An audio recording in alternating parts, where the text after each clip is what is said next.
Johnny? Yeah.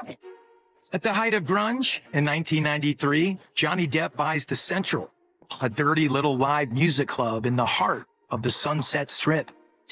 Leonardo, tell us about Johnny. Oh, what do you want to We just want you to tell us how much fun it was working with Johnny. Great. Sorry. Come on.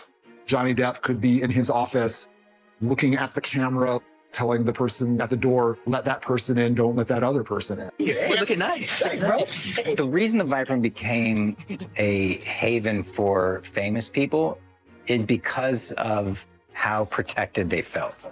There was definitely a sense of like, if you could just get inside, you could let your hair down. That was the only game in town for young Hollywood. They were hanging out there trying to elude fame, while at the same time, their very appearance there was what caused so many people to flock to the Viper Room. It was like its own little secret in giant 5-story high lime green neon air quotes, hideaway for famous people. The coolest actor in Hollywood who was dating the coolest girl in the world, who is Kate Moss, and he wants a place to hang out, and they don't need to make money. I've never taken any substance for a party. I have taken these substances over the years, on and off, to numb myself of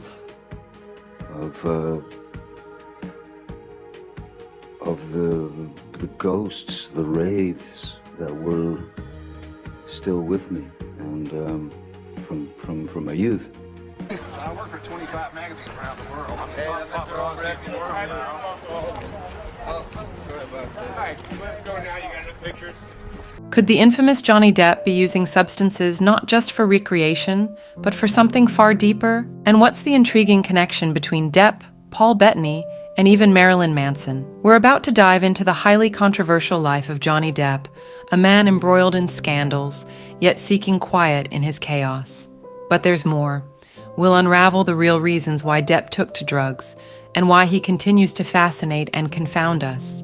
Also, was the chaos he faced just personal, or did it bleed into his friendships as well? Stay tuned, you won't want to miss this. Before we continue, don't forget to subscribe to the channel, it's our motivation.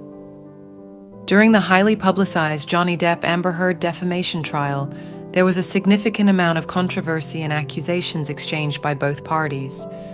Almost anyone connected to them in any way ended up making comments or allegations against one or both of them, primarily focusing on claims of abusive behavior in their relationships. The issue of substance abuse also emerged as a common topic of discussion. However, it's important to note that Johnny Depp has a different perspective on his consumption habits. For him, it's about finding inner peace rather than engaging in reckless partying. Johnny Depp has a history of being involved in controversies even prior to the legal battle with Amber Heard. The actor, known for his role in What's Eating Gilbert Grape, had frequently been in the spotlight for negative reasons. Many times, his behavior was associated with a tendency to use certain substances. However, Johnny Depp suggested that there was a deeper layer to the entire incident when he spoke with Lawrence Krauss in a later interview. He shared insights into his initiation into drug use and explained that he could never fully understand the concept of enjoying parties with the use of drugs. Johnny Depp was never inclined to use drugs for recreational purposes. The actor from The Tourist openly acknowledged that he began using drugs at a young age, as early as 12 years old. However, his motivation wasn't influenced by friends inviting him to party. Instead, it was driven by his mental health concerns.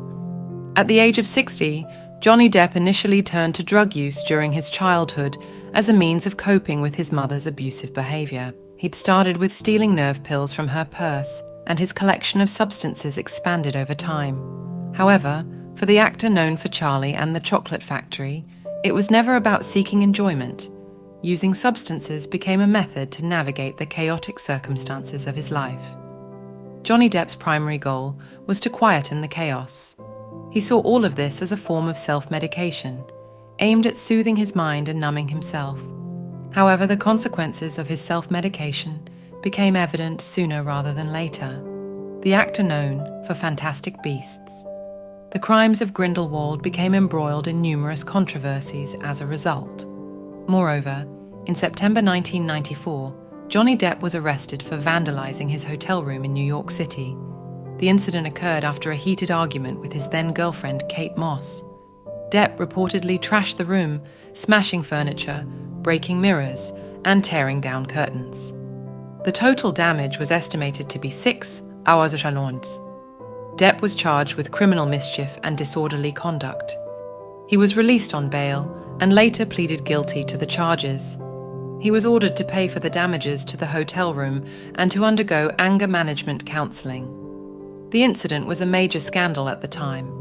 Depp was one of the biggest movie stars in the world, and his hotel room vandalism made headlines around the globe. The incident also raised concerns about Depp's temper and his relationship with Moss. Depp has, since he has once spoken about the incident in remorseful terms. He has said that he was out of control on the night of the vandalism and that he deeply regrets his actions. He has also said that he has learned a lot from his mistakes and that he is now a better person. Seems like the substances did more than just calm the circus. Now, let's delve into a highly intriguing topic, where I will explain the reasons why Johnny Depp enjoyed using drugs alongside Paul Bettany and Marilyn Manson. Paul Bettany's a good friend that you've done drugs with, right? That's a strange question. Paul Bettany is a good friend. Yes. You've done drugs with him? Yes, I have. Cocaine, right? Cocaine, yes. Alcohol? Alcohol, yes. Pills, including Xanax and Adderall, right?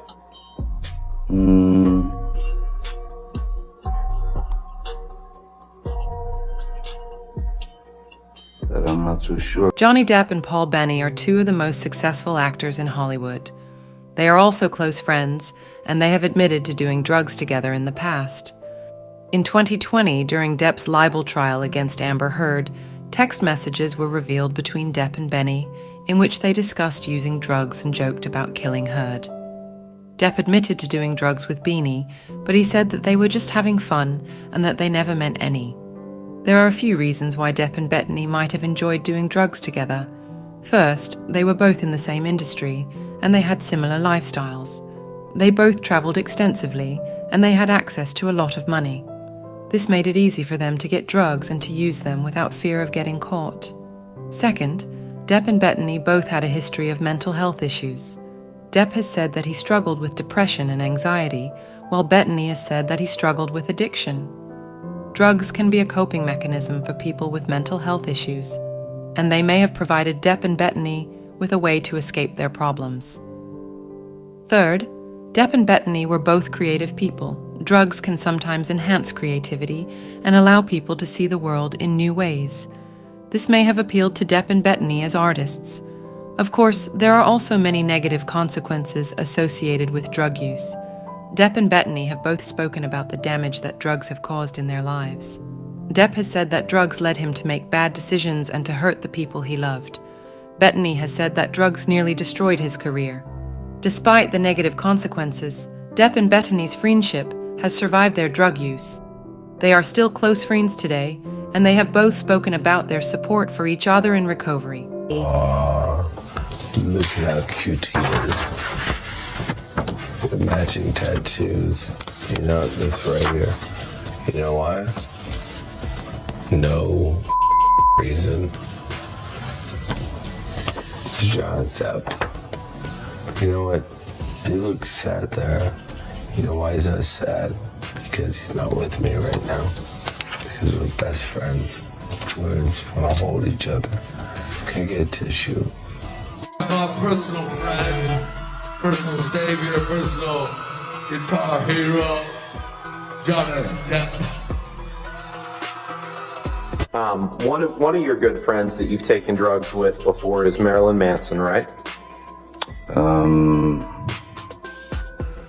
Yes, we've taken, we've drank together, we've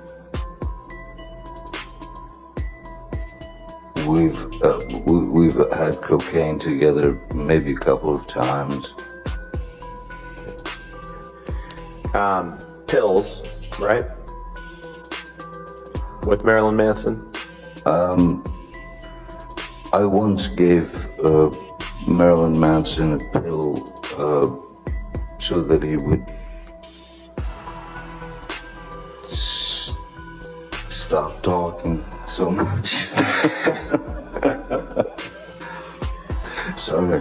All right. Moreover, Johnny Depp and Marilyn Manson are two of the most controversial and rebellious figures in popular culture. They are also close friends, and they have admitted to doing drugs together.